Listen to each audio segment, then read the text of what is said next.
જામનગર મહાનગરપાલિકા ચૂંટણી પૂર્વે રાજકીય માહોલ ગરમાયો। મહાનગરપાલિકાની આગામી ચૂંટણીને પગલે જામનગરમાં રાજકીય હલચલ તેજ બની છે। આમ આદમી પાર્ટી દ્વારા યોજાયેલી પરિવર્તન સભામાં મોટી સંખ્યામાં શહેરના નાગરિકો જોડાયા।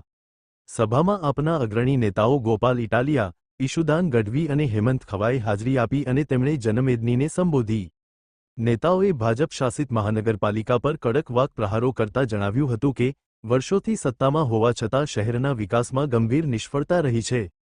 શિક્ષણ, આરોગ્ય, માર્ગ વ્યવસ્થા, રોજગારી અને ભ્રષ્ટાચાર જેવા મુદ્દાઓને કેન્દ્રમાં રાખી આપના નેતાઓએ ભાજપ પર આક્ષેપો કર્યા હતા। તેમણે કહ્યું કે મહાનગરપાલિકામાં ભાજપનું શાસન હોવા છતાં શહેરના મૂળભૂત પ્રશ્નો યથાવત છે અને વિકાસના નામે માત્ર ભ્રષ્ટાચાર થયો છે। આ ઉપરાંત ભાજપને ઉદ્યોગપતિઓની સરકાર ગણાવતા આપના નેતાઓએ સામાન્ય જનતાના હિતોને અવગણવામાં આવ્યા હોવાનો આક્ષેપ કર્યો હતો। સ્માર્ટ મીટર મુદ્દે પણ ગંભીર આક્ષેપો કરીને જનતા પર વધારાનો આર્થિક બોજ નાખવામાં આવી રહ્યો હોવાનો દાવો કર્યો। આ પરિવર્તન સભા દ્વારા આમ આદમી પાર્ટીએ આવનારી મહાનગરપાલિકા ચૂંટણીમાં વિકલ્પરૂપે પોતાને રજૂ કરવાનો પ્રયાસ કર્યો।